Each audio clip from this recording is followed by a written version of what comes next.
क्या तुमने कभी सोचा है, जब तुम पूरी तरह चुप होते हो तब ब्रह्मांड तुम्हें सुनता क्यों है? जब सारी आवाजें बंद हो जाती हैं और सिर्फ मौन बचता है, तो क्या वो सिर्फ मौन होता है या वो महादेव की उपस्थिति है? आज इस वीडियो में तुम जानोगे कि शिव क्यों कहते हैं जीवन तब शुरू होता है जब तुम अपने अंदर का ब्रह्मांड पहचान लेते हो। अगर तुम सच में खुद को समझना चाहते हो तो इस वीडियो को अंत तक देखो, क्योंकि आज जो बातें होंगी वो तुम्हारे जीवन की दिशा बदल सकती हैं। भाग 1, भीतर की पहली दस्तक।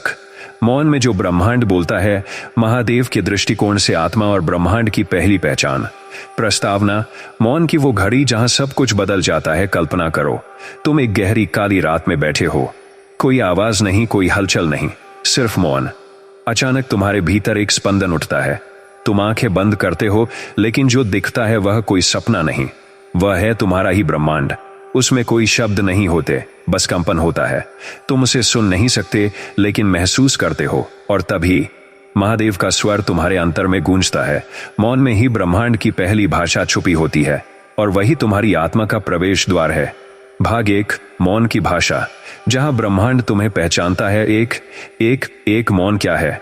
क्या यह सिर्फ चुप रहना है? महादेव कहते हैं, जो चुप है वो शांत नहीं है, और जो मौन है उसमें ब्रह्मांड बोलता है। मौन का अर्थ है मन की लहरों का शांत हो जाना, न कि शब्दों का न निकलना। बंद कर देना मौन नहीं है। सोचना बंद करना, दंड करना, टकराव बंद करना, जज करना बंद करना, यही असली मौन है। जब तुम भीतर मौन होते हो तब तुम वही होते हो जो तुम हो। न अभिनय, न मुखौटा, न शोर। 1, 2, ब्रह्मांड की पहली भाषा। कंपन, वाइब्रेशन। ब्रह्मांड किसी भाषा में बात नहीं करता, वो बोलता है कंपन, वाइब्रेशन में। जब तुम भीतर मौन होते हो तो तुम्हारे नाड़ी, श्वास और चेतना ब्रह्मांड की ध्वनि से तादाद में बनाने लगती है।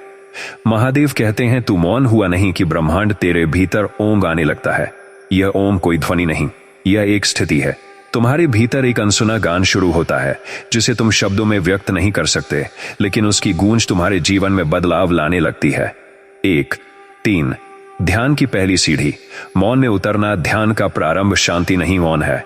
ध्यान तब शुरू होता है जब तुम सब सवाल छोड़ देते हो और बस मौन से दोस्ती कर लेते हो। महादेव ध्यान कोई साधना नहीं है जो केवल बैठकर की जाती है, वो एक स्थिति है जहां तुम और ब्रह्मांड अलग नहीं रहते। अभ्यास: बैठो, आंखें बंद करो, कोई लक्ष्य मत रखो, अपने विचारों से लड़ो मत, बस उन्हें बहने दो। जो शून्य बचता है वही मौन है। 1, 4, क्यों डर लगता है मौन से? क्योंकि मौन तुम्हें तुमसे मिला देता है, और अधिकतर लोग अपने आप को देखना नहीं चाहते। वे भागते हैं टीवी में, सोशल मीडिया में, लोगों में, काम में। लेकिन महादेव कहते हैं, जो खुद से भागा वो जीवन भर ब्रह्मांड से अलग रहा। तुम जितना मौन से डरोगे उतना ही ब्रह्मांड तुमसे दूर होता जाएगा। 1, 5, आत्मा की पहली आवाज मौन में ही सुनाई देती है। आत्मा चीखती नहीं है, वो तुम्हें धीरे से कहती है, तू वही है जिसे तू खोज रहा है। लेकिन वो तब बोलती है जब तुम सुनने के लिए भीतर शांत हो जाओ। ब्रह्मांड की सारी रहस्य, सारी शक्तियां और सारी ऊर्जा उसी मौन की झील के तल में छुपी होती हैं। 1, 6, ब्रह्मांडीय घटनाओं की दिशा कैसे बदलती है? जब तुम भीतर शांत हो जाते हो तब तुम्हारा कंपन बदलता है, तुम्हारे विचारों की दिशा बदलती है। तुम जो मानते हो वो मिलने लगता है। ब्रह्मांड तब नहीं देता जब तुम चिल्लाते हो, वो तब देता है जब तुम मौन होकर विश्वास करते हो। 1, 7, जीवन का पहला नियम। बाहर की दुनिया भीतर से बनती है। जो लोग सोचते हैं कि ब्रह्मांड बाहर है, वो कभी उसे पा नहीं सकते। ब्रह्मांड कोई गगन नहीं है, वो एक अनुभूति है। तू भीतर जिस स्थिति में है, ब्रह्मांड वही प्रतिबिंब लौटाता है। महादेव इसलिए, अगर तुम्हारा मन शांत है, ब्रह्मांड भी शांत है। अगर तुम भीतर भटके हुए हो, ब्रह्मांड भी तुम्हें भटकाता रहेगा। 1, 8, क्या मौन में ईश्वर का अनुभव होता है? महादेव मौन में ही प्रकट होते हैं। न कोई मंत्र, न कोई स्तुति। जब तुम अपने अंदर गहराई में उतरते हो, वहां सिर्फ मौन मिलता है, और उसी मौन में महादेव की उपस्थिति। जीवन के लिए उपदेश। भाग 1 का सारांश: मौन शब्दों की अनुपस्थिति नहीं, विचारों की थकान का विश्राम है। ब्रह्मांड कंपन, वाइब्रेशन में बात करता है, और उसे केवल मौन में सुना जा सकता है। ध्यान की पहली सीढ़ी मौन है। अगर तुम चुप नहीं हो सकते, तुम ध्यान नहीं कर सकते। जो मौन से डरता है वो आत्मा की आवाज नहीं सुन सकता। ब्रह्मांड तुम्हारे भीतर की अवस्था के अनुसार प्रतिक्रिया करता है, बाहर की नहीं।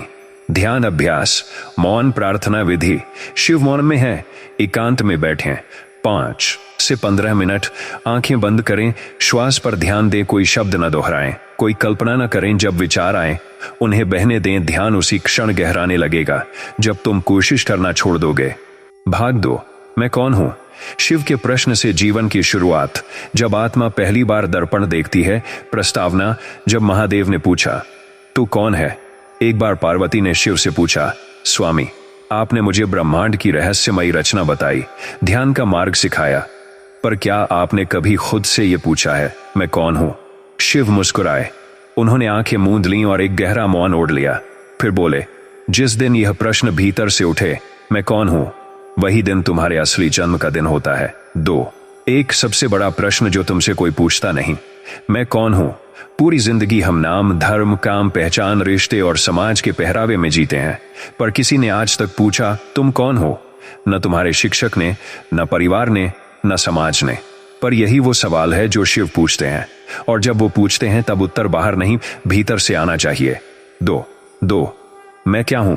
शरीर, नाम, विचार या कुछ और? महादेव कहते हैं, तू न ये शरीर है, न विचार, न भावनाएं। तू वो है जो इन सब को देखता है पर इनमें नहीं उलझता।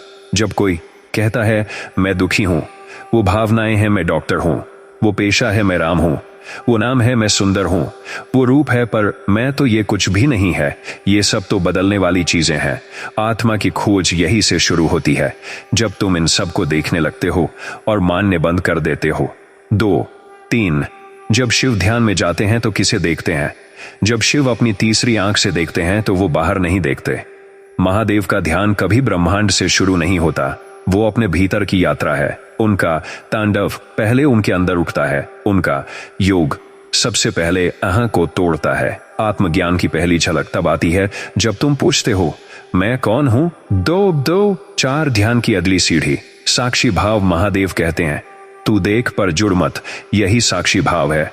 जब तुम अपने विचारों को देख सकते हो, अपने डर को पहचान सकते हो, अपनी इच्छाओं को आते जाते देख सकते हो। कांश हूं? शिव उत्तर देते हैं, तू पूरी सृष्टि नहीं है, पर तू सृष्टि से अलग भी नहीं है। मानो जैसे एक लहर कहे, क्या मैं समुद्र हूं? उत्तर है नहीं, पर तू समुद्र से अलग भी नहीं है। ठीक वैसे ही तुम भी ब्रह्मांड के कंपन का एक स्वर हो। जब तुम पूछते हो, मैं कौन हूं, ब्रह्मांड तुम्हें नहीं बताता, वो सिर्फ प्रतिबिंब दिखाता है। 2, 6, आत्मा का अनुभव कैसे हो? महादेव की एक सरल विधि है, जो बदलता है वह तू नहीं है, जो साक्षी है वही तू है। शरीर बदलता है, सोच बदलती है, भावनाएं बदलती हैं, लेकिन कुछ है जो कभी नहीं बदला, वो है साक्षी, वो है तू, वो जन्म नहीं लेता, न मरता, वही मैं है। 2, 7, जब शिव मौन में प्रवेश करते हैं तब मैं विलीन हो जाता है शिव का मौन। मैकांत। जब शिव ध्यान करते हैं तो वो शिव भी नहीं रहते, वो शून्य बन जाते हैं, और वही परम अवस्था है जहां न नाम है, न रूप, न भावना, बस विस्तार है, और उसमें तुम समाहित हो जाते हो। 2, 8, इस प्रश्न से जीवन कैसे बदलता है? तुम दुनिया से लड़ना बंद कर देते हो, तुम दिखावे की दौड़ से बाहर आ जाते हो, तुम अपने दुखों को बाहर नहीं भीतर देखना शुरू करते हो, और सबसे बड़ा परिवर्तन, तुम्हारे भीतर शांति की जड़ जमने लगती है। जीवन उपदेश भाग 2 का सार, मैं कौन हूं? ये प्रश्न जीवन को भीतर की ओर मोड़ता है। मैं शरीर, नाम, विचार या भावना नहीं, मैं साक्षी हूं। साक्षी भाव शिव की पहली शिक्षा है। देखो, लेकिन जुड़ो मत, जो कभी नहीं बदला वही आत्मा है। जब तुम हो वही आत्मा है, जब तुम्हारा असली जीवन शुरू होता है। ध्यान अभ्यास, मैं कौन हूं का प्रयोग। प्रश्न पूछो बार बार और उत्तर मत दो। आंखें बंद करो, गहराई से सांस लो, धीरे से पूछो, मैं कौन हूं? उत्तर आए तो देखो, फिर उसे भी छोड़ दो, फिर पूछो, मैं कौन हूं? जहां शब्द रुक जाएं, वहीं आत्मा की सीढ़ी शुरू होती है। भाग 3, ब्रह्मांड तेरे अंदर है, बाहर क्यों भटक रहा है? शिव का आंतरिक ब्रह्मांड, जहां सब कुछ है बस तू नहीं है। प्रस्तावना, जिसे तू बाहर खोजता है वो तेरे अंदर बैठा है। महादेव। एक दिन नंदी ने महादेव से पूछा, क्या आप छिपे हैं? शिव मुस्कुराए और बोले, नंदी, मैं बाहर नहीं छिपा, मैं तो हर जीव के भीतर बैठा हूं, पर खोज सब बाहर हो रही है। 3, 1, जब से तुमने देखना शुरू किया, तुमने बाहर देखना शुरू किया। बचपन से तुम्हें सिखाया गया, बाहर देखो, दूसरों से सीखो, बाहर सोचो, क्या लोग कहेंगे, बाहर भरो, नाम, पैसा, संबंधों से बाहर दौड़ो, आगे निकलने की होड़ में। लेकिन किसी ने नहीं कहा, भीतर जाओ, वहां ब्रह्मांड है। शिव का प्रश्न, अगर तू खुद को नहीं जानता तो जो कुछ भी तुझे मिला है वो किस काम का है। 3, 2, ब्रह्मांड कोई आकाश नहीं, वो एक स्थिति है जो तुम्हारे भीतर है। लोग समझते हैं ब्रह्मांड सितारों और ग्रहों से बना है। महादेव कहते हैं ब्रह्मांड तुम्हारे शरीर के बाहर नहीं है, वो तुम्हारी चेतना की गहराई में है। तुम्हारी चेतना ही माइक्रोकॉस्म है, एक लघु ब्रह्मांड। हर श्वास, हर धड़कन, हर विचार ब्रह्मांड से जुड़ा है। 3, जब भीतर देखना शुरू होता है तो खोज रुक जाती है। जिस दिन तुमने आंखें बंद करके अपने भीतर झांका, तुमने देखा कि शांति बाहर नहीं, भीतर है। प्रेम बाहर नहीं, भीतर है। ईश्वर बाहर नहीं, भीतर है। और सबसे जरूरी, तुम्हारा जीवन का अर्थ भी भीतर है। बाहर जो है वह अस्थायी है, भीतर जो है वही सत्य है। शिव। 3, 4, बाहर की दुनिया क्यों लुभाती है? क्योंकि बाहर सब चमकता है, शब्द, आवाजें, रिश्ते, पुरस्कार, इच्छाएं। लेकिन महादेव कहते हैं बाहर की दुनिया सिर्फ आईना है। तू जो भीतर है वही बाहर दिखाई देगा। जब भीतर गड़बड़ है तो बाहर भी संघर्ष मिलेगा। जब भीतर मौन है तो बाहर भी संघर्ष मिलेगा। जब भीतर मौन है तो बाहर भी शांति उतरती है। 5, शिव की तीसरी आंख बाहर जलाने के लिए नहीं, भीतर देखने के लिए है। लोग समझते हैं शिव की तीसरी आंख विनाश करती है, पर असल में वो आंख भीतर का सत्य देखने के लिए खुलती है। जो तीसरी आंख से देखता है वो बाहर से मोहित नहीं होता, वो भीतर के ब्रह्मांड में स्थित होता है। 3, 6, जब तुम भीतर ब्रह्मांड देख लेते हो तब कुछ मांगने की जरूरत नहीं रहती। जो व्यक्ति ध्यान में बैठता है और अपने भीतर की ऊर्जा से जुड़ता है वो मांगना बंद कर देता है, क्योंकि अब वो जान चुका है स्रोत वही है जो उसके अंदर है। जिसे ब्रह्मांड चाहिए उसे बस खुद से जुड़ना है। 3, 7, संसार भ्रम है, भीतर का अनुभव सत्य है। कभी ध्यान से देखो, तुम हंसते हो और फिर दुखी हो जाते हो। कभी कोई तारीफ करता है तो तुम उड़ जाते हो, कोई निंदा करता है तो टूट जाते हो। इसका अर्थ है तुम बाहर जी रहे हो। महादेव कहते हैं जो भीतर स्थित होता है उसे बाहर की आंधी हिला नहीं सकती। 3, 8, आंतरिक ब्रह्मांड से जुड़ने की सरल विधि। रोज 10 मिनट मौन में बैठो, श्वास पर ध्यान दो। मन कहेगा ये क्या बेकार है, उसकी सुनो मत। धीरे धीरे एक कंपन शुरू होगा, वही तुम्हारा ब्रह्मांड है। तुम्हारे अंदर जीवन उपदेश भाग 3 का सार। ब्रह्मांड कोई बाहरी आकाश नहीं, वो तुम्हारी चेतना का ही विस्तार है। जब तुम बाहर भागते हो तो भीतर का ब्रह्मांड धुंधला हो जाता है।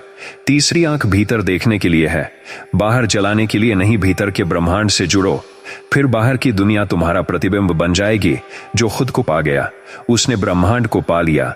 ध्यान अभ्यास, संवाद। शांत स्थान पर बैठें, आंखें बंद करें 5 बार गहरी सांस लें। अब कल्पना करें आपके हृदय में एक नीली ज्योति है, हर सांस के साथ वह ज्योति फैल रही है। पूछें हे शिव, जो ब्रह्मांड मेरे भीतर है मुझे उससे जोड़ दो। 10 मिनट इस भावना में बैठें, कोई लक्ष्य न रखें। भाग 4, शिव का तीसरा नेत्र, जो समय को नहीं आत्मा को देखता है। जब दृष्टि बाहर से हटकर भीतर उतर जाती है। प्रस्तावना, क्या शिव सच में तीसरी आंख से किसी को जला देते हैं?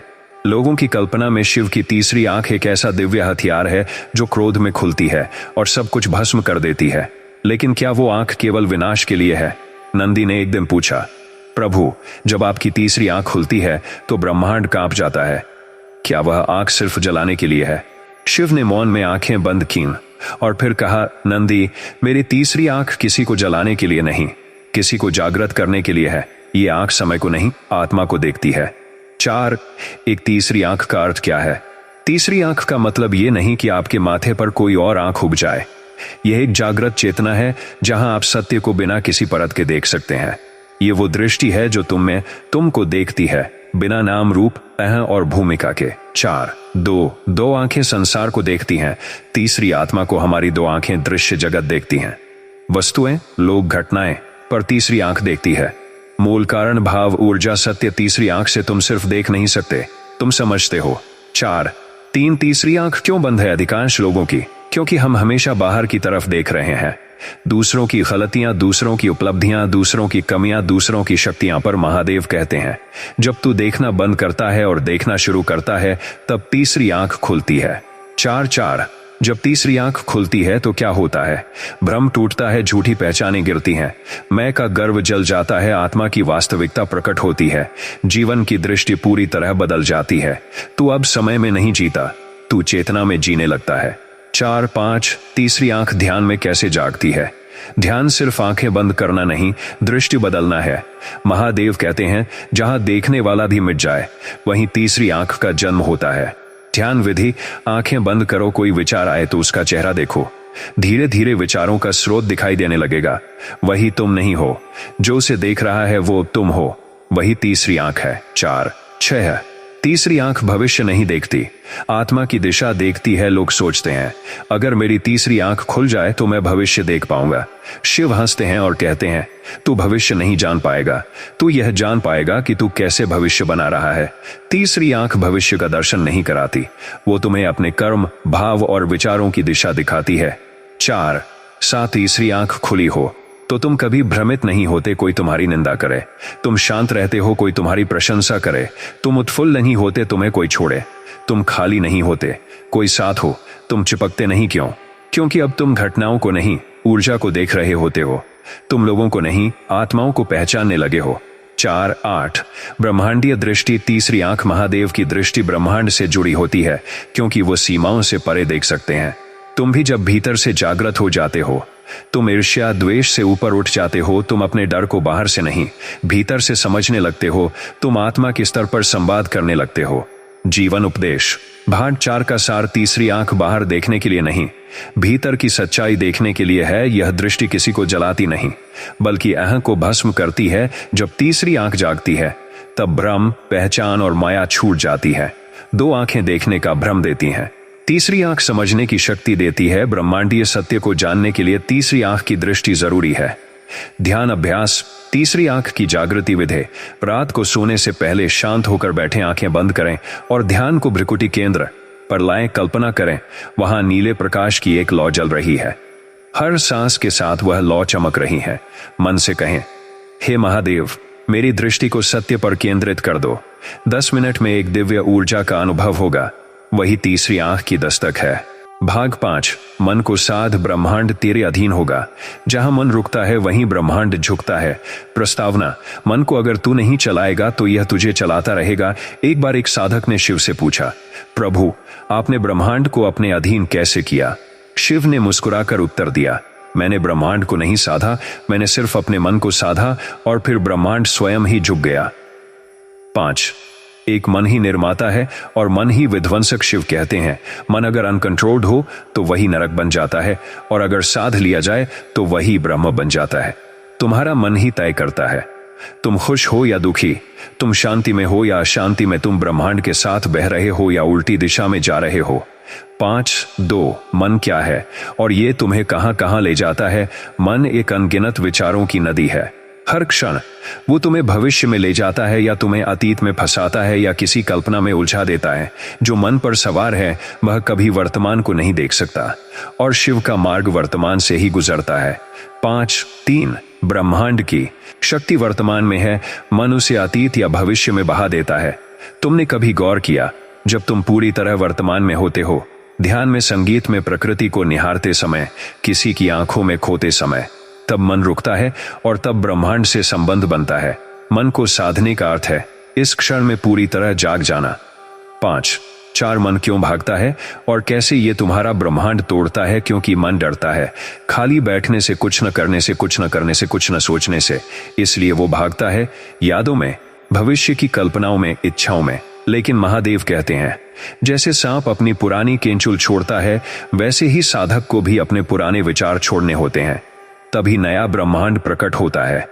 5 मन को साधने का पहला कदम, उसे देखने लगो। शिव की विधि सरल है, तू मन से लड़ मत, उसे देख, वही ध्यान है। तुम सोच रहे हो, डर रहे हो, कल्पना कर रहे हो, तो बस देखो, कोई हस्तक्षेप मत करो। जैसे जैसे तुम देखने वाले बनते जाओगे, तुम्हारा मन तुम्हारे अधीन होने लगेगा। 5, 6 जब मन शांत होता है तो ब्रह्मांड तुम्हारी भाषा समझने लगता है। जब तुम चिंतन से मुक्त हो जाते हो, जब मन मौन में स्थिर हो जाता है, तब ब्रह्मांड की ऊर्जा तुम्हारे जीवन में स्वतः बहने लगती है। ब्रह्मांड को तुम्हारी जुबान नहीं, तुम्हारे मन की स्थिति समझ आती है।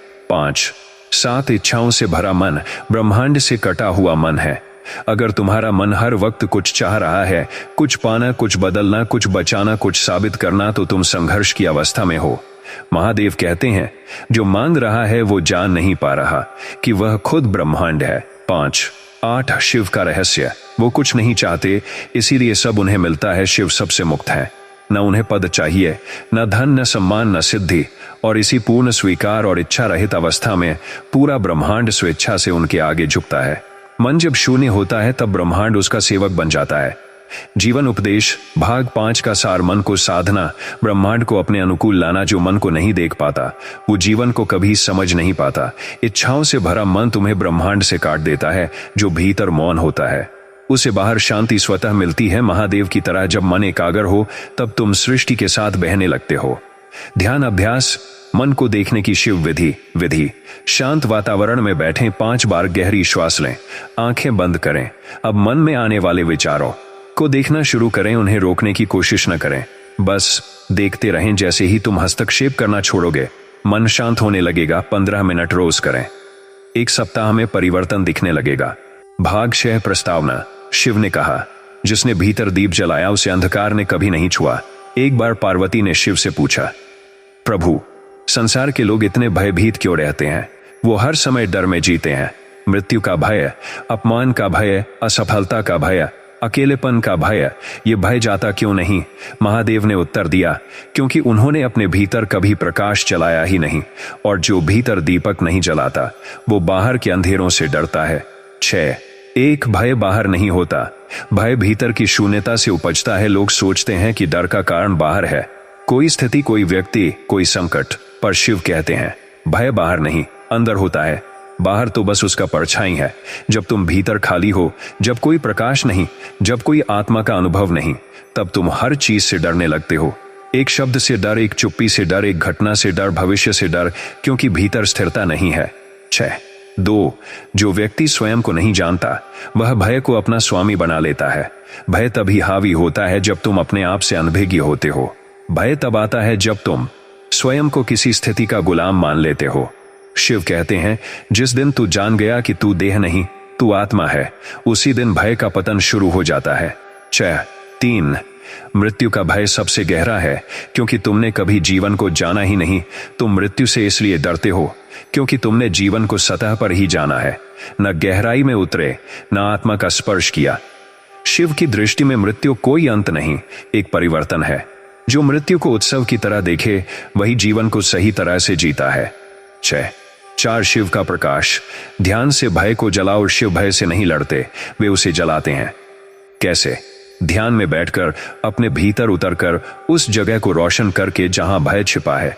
जो भय को देख सके बिना प्रतिक्रिया के, वो भय से मुक्त हो जाता है। ध्यान विधि। शांत होकर बैठो, आंखें बंद करो, वह स्थिति याद करो जो डर देती है। उस डर को अपनी सांस के साथ भीतर खींचो और फिर उसे अग्नि में जलते देखो, मन के दीपक से। 5 भय से मुक्त होने के 2 मार्ग। साहस और प्रकाश। साहस, डर की होते हुए भी आगे बढ़ो। प्रकाश, ज्ञान से, ध्यान से, समझ से अपने भीतर रोशनी भरो। शिव कहते हैं, डर का अंत तब होता है जब तुम कह सको, अब मैं तुम्हें देख रहा हूं और मैं तुमसे नहीं डरता। 6 2 कहानियां जहां भय ने जीवन की दिशा बदल दी। एक योद्धा जो युद्ध से नहीं, अपने निर्णय से डरता था, वह कभी युद्ध जीत नहीं पाया, क्योंकि हर निर्णय से पहले डर उसके पास आता था। एक दिन उसने शिव से प्रार्थना की, मुझे शक्ति दो। शिव बोले, तुझे शक्ति नहीं चाहिए, तुझे केवल स्पष्टता चाहिए कि तू कौन है। वो व्यक्ति ध्यान में गया और डर गायब हो गया। 2 एक माँ जो अपने बच्चे को खोने से डरती थी, हर रात वह भगवान से बच्चे की सुरक्षा मांगती। एक दिन महादेव उसके स्वप्न में आए और बोले, क्या तू जीवन को इतना कमजोर मानती है कि वह तेरे डर से बच सके? मां बन, पर बांध मत, प्रेम कर पर आश्रित मत हो। वह मां अब शांत थी, क्योंकि उसने प्रेम को भय से अलग करना सीख लिया। 7 शिव का अंतिम उपदेश। प्रकाश जलाओ, क्योंकि अंधकार तुम्हारा नहीं है। शिव के अनुसार अंधकार कोई वस्तु नहीं, यह केवल प्रकाश का अभाव है। ठीक वैसे ही भय कोई शक्ति नहीं, यह केवल प्रकाश का अभाव है। यह केवल जागरूकता की अनुपस्थिति है। जैसे ही तुम अपने भीतर ध्यान, विवेक और मौन की लौ जलाते हो, भय तुरंत समाप्त हो जाता है। जीवन उपदेश भाग 6 का सार। भय बाहर नहीं, भीतर से उठता है, और अज्ञान उसका बीज है। मृत्यु, अपमान, असफलता, ये सब केवल मन की कल्पनाएं हैं। ध्यान, मौन, आत्मज्ञान, यही शिव की 3 मशालें हैं। शिव ने कभी भय को दबाया नहीं, उन्होंने उसे जला दिया। समझ से जब तुम अपने भीतर का दीप जला लेते हो तब ब्रह्मांड का हर अंधकार गायब हो जाता है। ध्यान अभ्यास, अंधकार से साक्षात्कार विधि। शांत कमरे में बैठे आंखें बंद करें और एक दीपक की कल्पना करें जो आपके हृदय में जल रहा है।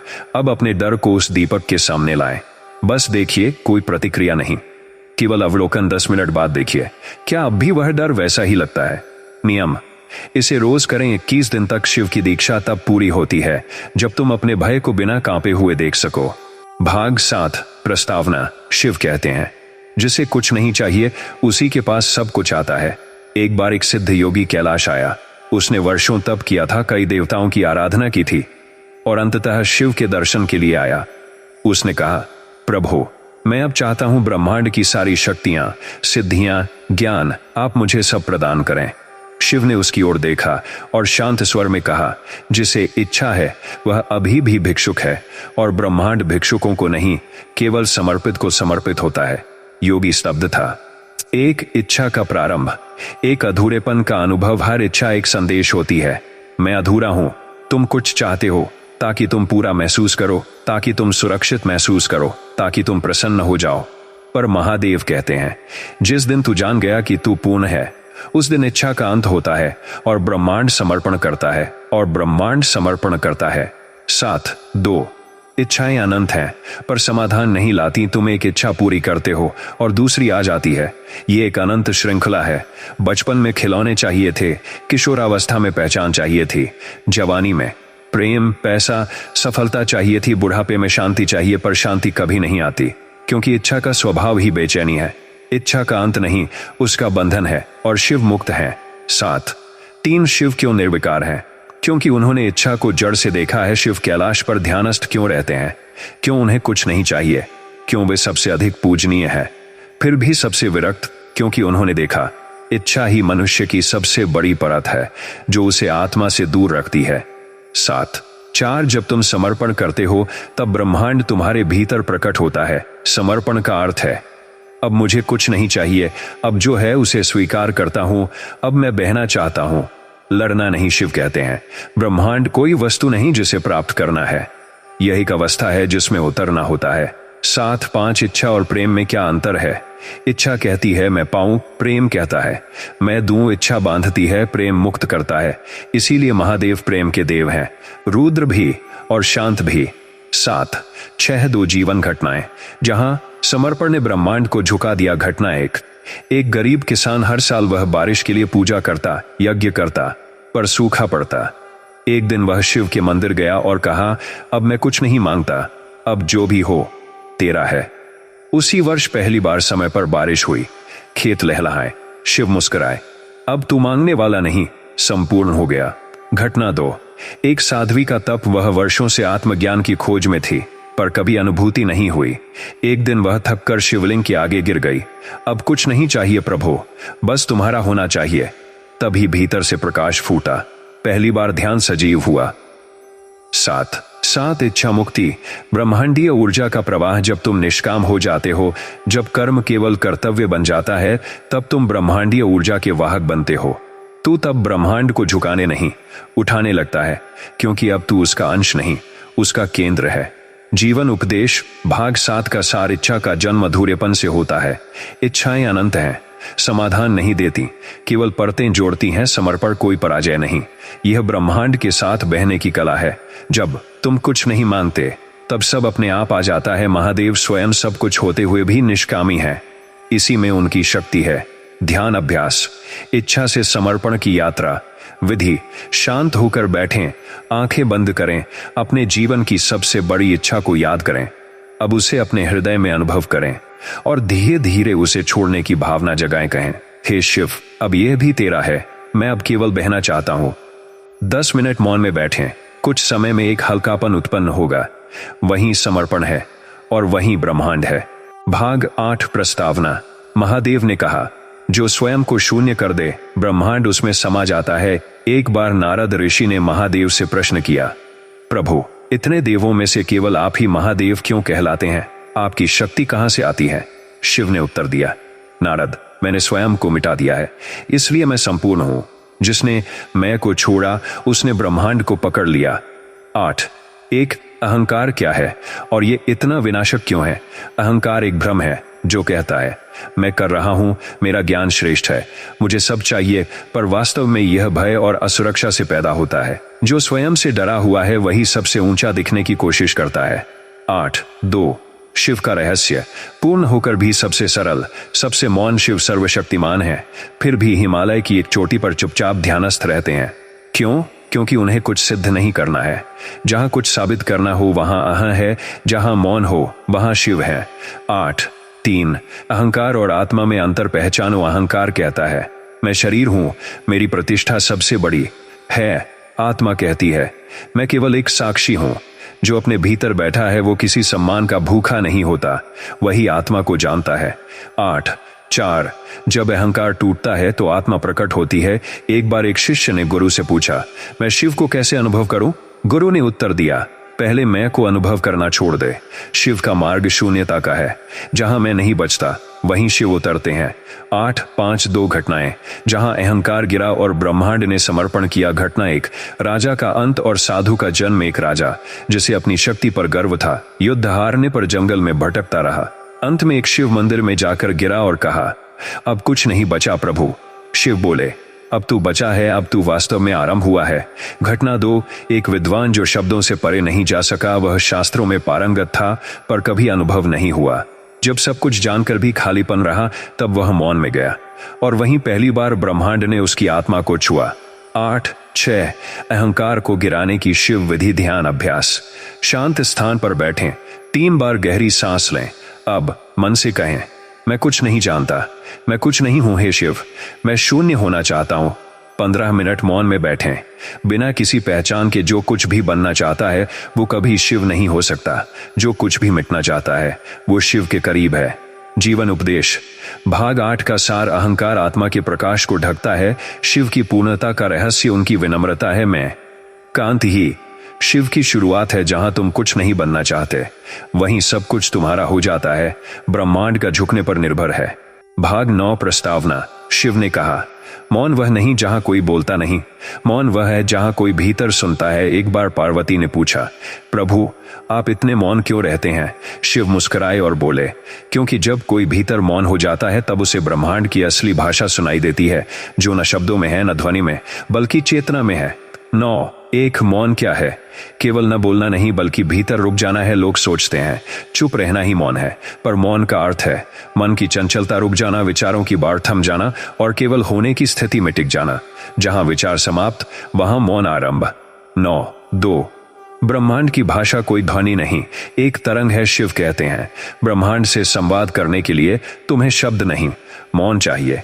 जैसे कोई माँ अपनी संतान की बिना बोले भावना को समझ जाती है, वैसे ही ब्रह्मांड तुम्हारे मौन से जुड़ता है। 9।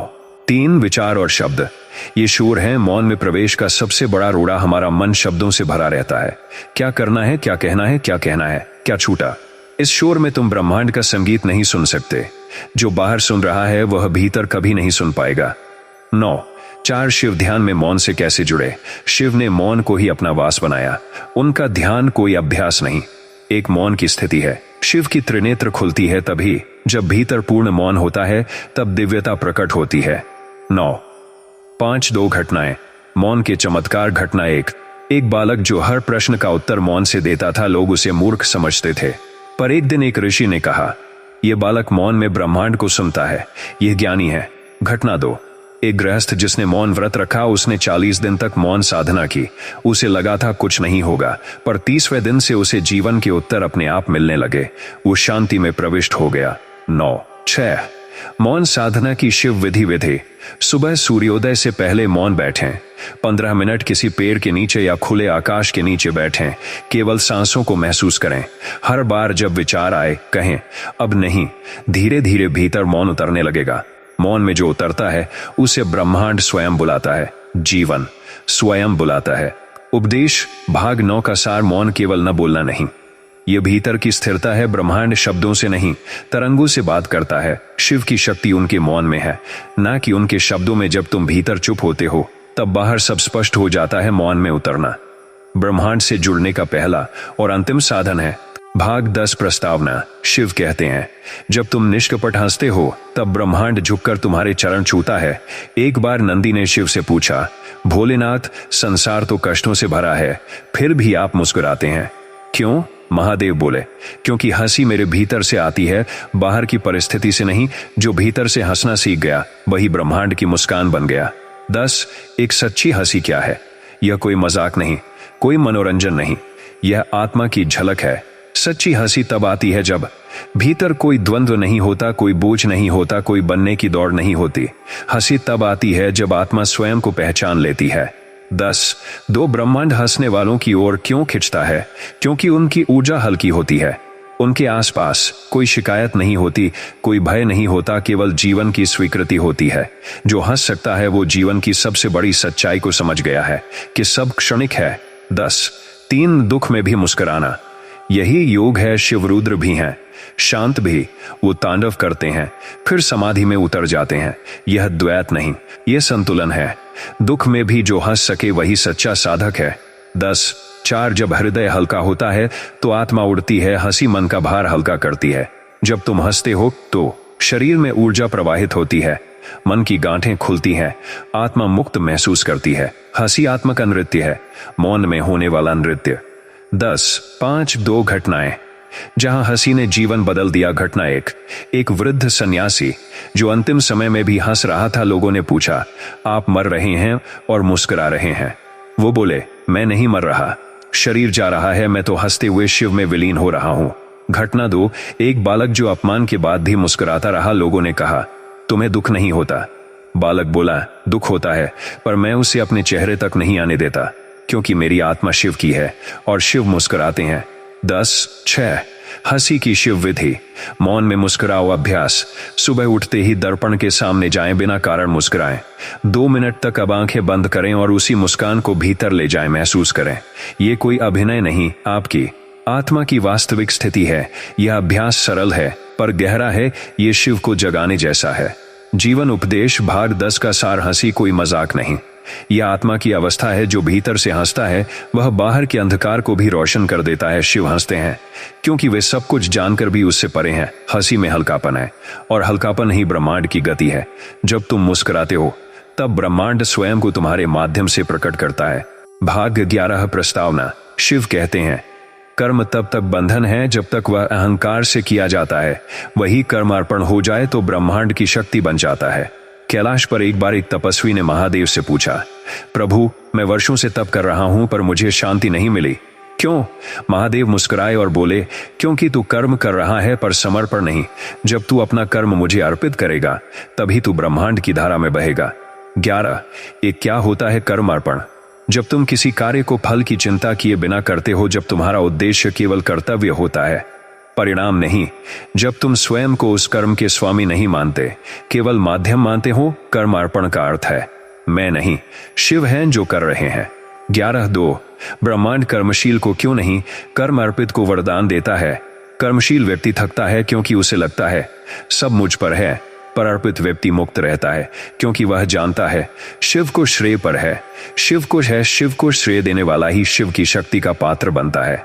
11:3 कर्म की 3 अवस्थाएं। शिव दृष्टि से अहंकार युक्त कर्म, मैं कर रहा हूं, मुझे फल चाहिए। कर्तव्य कर्म, जो करना है उसे श्रद्धा से करो। कर्म अर्पण, यह मेरा नहीं, शिव का है, मैं केवल माध्यम हूं।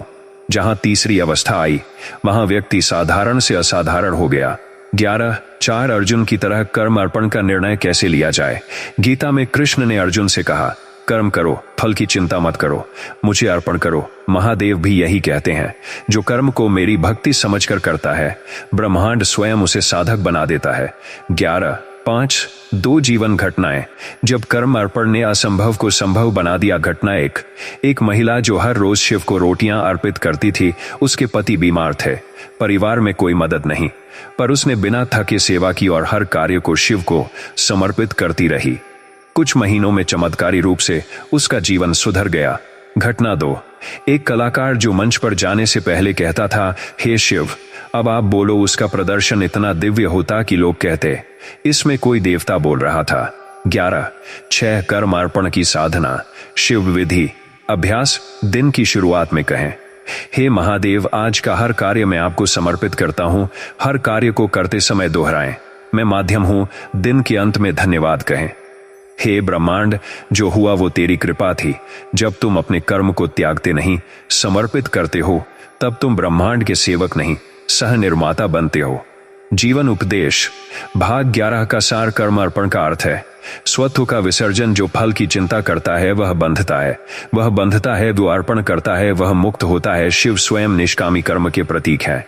वे सृष्टि को चलाते हैं पर किसी बंधन में नहीं। ब्रह्मांड उसे शक्ति देता है जो उसे अपना स्रोत मानता है, कर्म तुम्हारा नहीं। शिव की योजना का एक रेखांश है।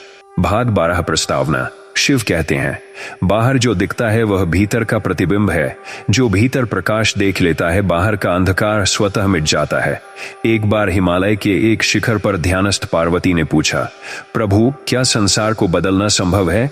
शिव बोले, संसार नहीं बदलता, दृष्टि बदलती है, और दृष्टि बदलती है जब तुम अपने भीतर ब्रह्मांड को देख पाते हो।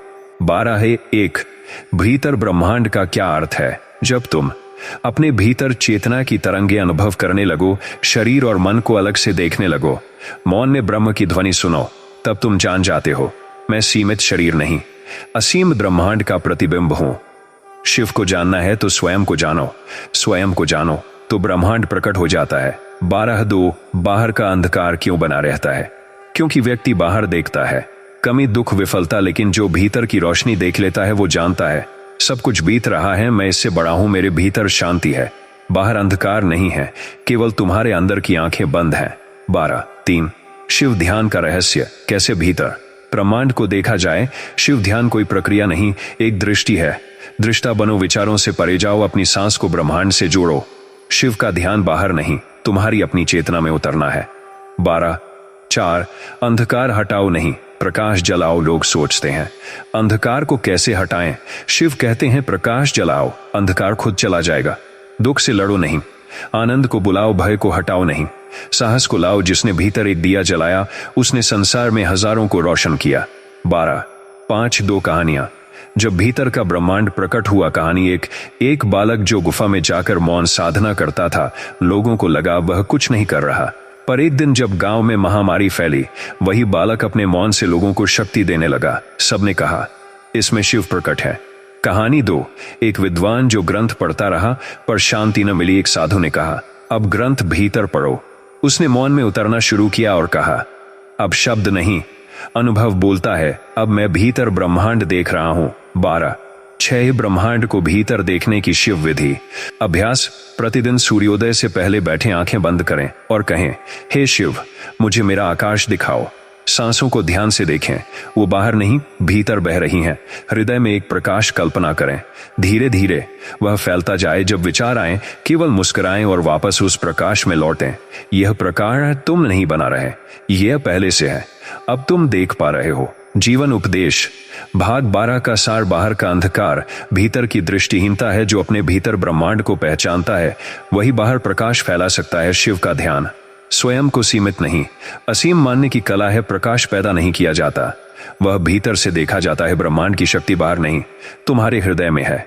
भाग 13 प्रस्तावना। महादेव कहते हैं, जो स्वयं को नकारता है वह ब्रह्मांड को भी नकार रहा है। जो स्वयं से प्रेम करता है वह हर अंश में मुझे पूजता है। एक दिन पार्वती ने भोलेनाथ से पूछा, प्रभु, क्या स्वयं से प्रेम करना भी पूजा है?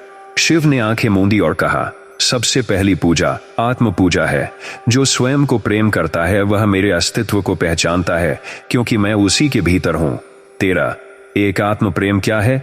यह अहंकार नहीं, ब्रह्म स्वीकृति है। बहुत लोग आत्म प्रेम को अहंकार समझ बैठते हैं, पर सच्चा आत्म प्रेम तुम्हारी आत्मा को स्वीकार करना है, स्वयं को पूर्णता के साथ देखना है, अपनी कमियों को भी करुणा से अपनाना है। तुम स्वयं को जितना अपनाओगे उतना ही ब्रह्मांड तुम्हें अपनाएगा। 13:2 ब्रह्मांड उन्हीं की पूजा करता है जो स्वयं को स्वीकारते हैं। जो हर समय स्वयं को दोष देते हैं वो ब्रह्मांड से भी दूरी बना लेते हैं। जो अपने अस्तित्व को प्रेम करते हैं वो ब्रह्मांड की पूजा का केंद्र बन जाते हैं। स्वयं से प्रेम करने वाला ब्रह्मांड से झगड़ता नहीं, वह उससे एकाकार हो जाता है। 13:3 शिव का रूप। स्वयं को प्रेम करने की जीवंत मूर्ति है। उनका शरीर राख से ढका है, पर वे गौरवशाली हैं। वे श्मशान में रहते हैं, फिर भी पूजनीय हैं। वे सर्प धारण करते हैं, फिर भी भय नहीं। भक्ति जगाते हैं क्यों? क्योंकि उन्होंने स्वयं को संपूर्ण रूप से अपनाया है। यही आत्म प्रेम है। 13 4 आत्म प्रेम क्यों जरूरी है साधना में? यदि तुम स्वयं को नकारते हो तो भीतर द्वंद्व रहेगा, ध्यान में गहराई नहीं आएगी। साधना तब फलती है जब साधक स्वयं से प्रेम करता है। स्वयं से प्रेम करना शिव की पहली शरण में आना है। 13 5 2 जीवन दृष्टांत जहां आत्म प्रेम ने चमत्कार किया। दृष्टांत 1 एक कन्या जिसे लोग रूपहीन कहकर तिरस्कार करते थे, उसने हर सुबह दर्पण में स्वयं से कहा, मैं शिव का अंश हूं। कुछ वर्षों में वो आत्म प्रकाश से ऐसी दमकने लगी कि लोग कहते उसमें कोई दैवी शक्ति है। दृष्टांत 2 एक युवा जो हर गलती के लिए खुद को कोसता था, फिर उसने शिव के शब्दों को सुना, तुम जैसे हो वैसे ही मेरे प्रिय हो। उसने खुद को क्षमा किया, अपनाया और धीरे धीरे भीतर से मजबूत हो गया। 13 6 आत्म प्रेम की शिव साधना विधि अभ्यास।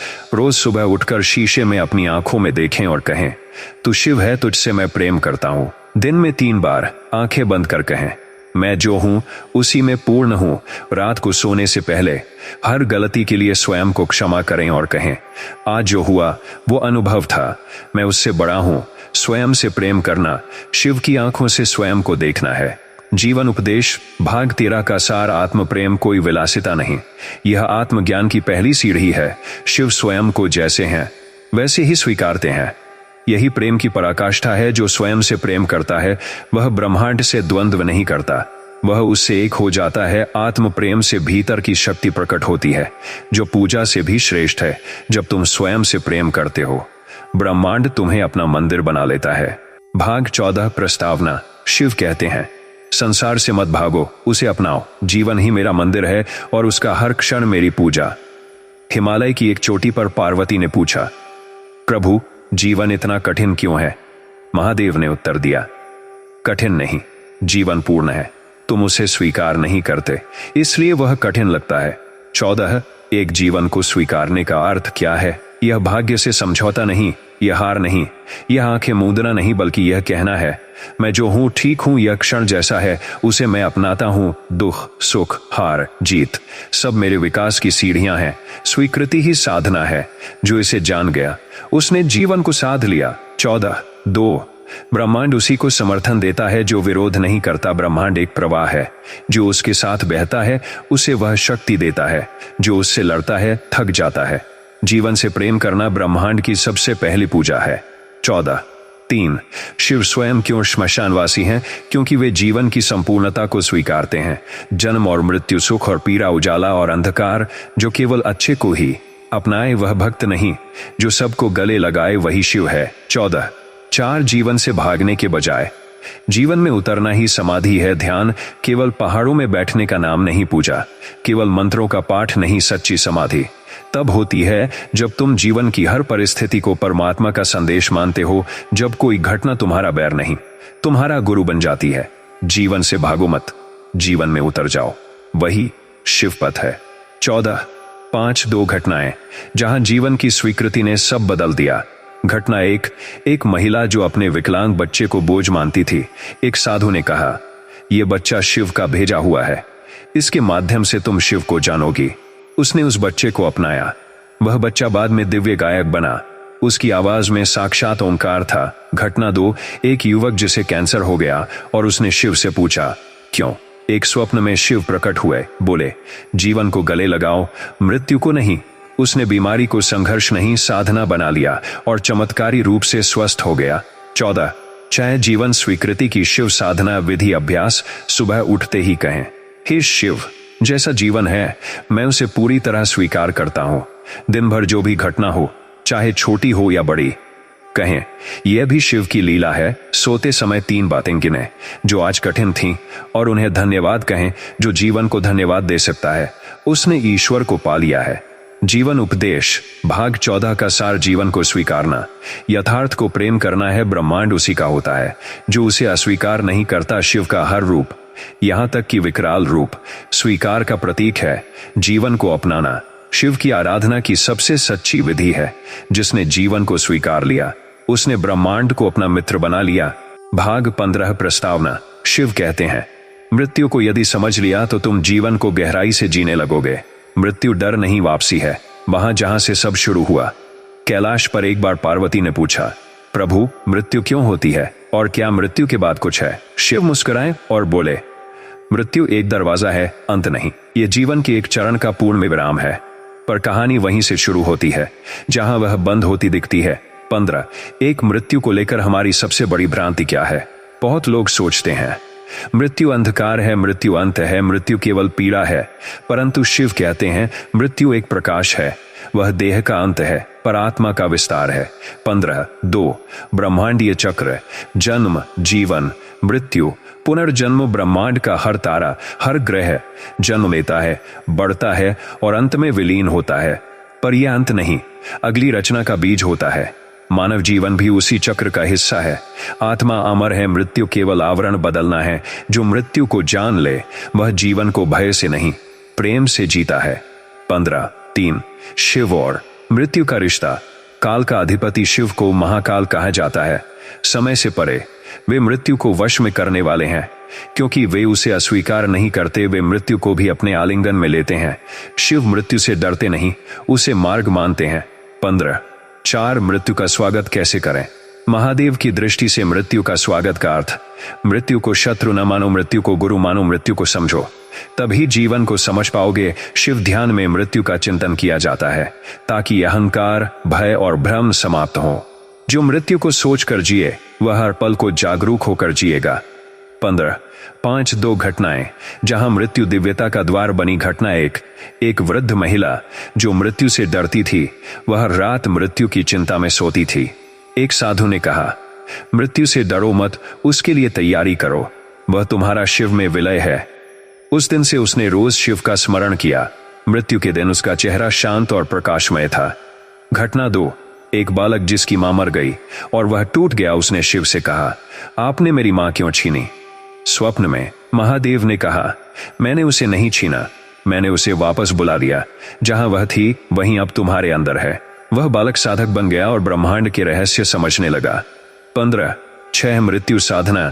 शिव की अंतिम विधि अभ्यास। हर रात सोने से पहले कहें, अगर आज मृत्यु आए तो मैं तैयार हूं, क्योंकि मैंने आज पूर्णता से जिया। हर दिन 5 मिनट शवासन करें जैसे मर चुके हो और सब कुछ समर्पित कर चुके हो। अपने प्रियजनों को रोज प्रेम से देखें जैसे यह अंतिम मुलाकात हो। मृत्यु को रोज थोड़ा थोड़ा जियो ताकि जब वह आए तुम अजनबी न बनो। जीवन उपदेश। भाग 15 का सार, मृत्यु अंत नहीं, आत्मा की यात्रा का एक पड़ाव है। ब्रह्मांड का हर कण इस चक्र से गुजरता है। तुम भी उसी दिव्य गति का हिस्सा हो। शिव मृत्यु के देव नहीं, मृत्यु के पार के ज्ञान के प्रतीक हैं। जो मृत्यु से डरता नहीं वह जीने की कला जान जाता है। मृत्यु को प्रेम से स्वीकारने वाला ही ब्रह्मांडीय शांति को पा सकता है।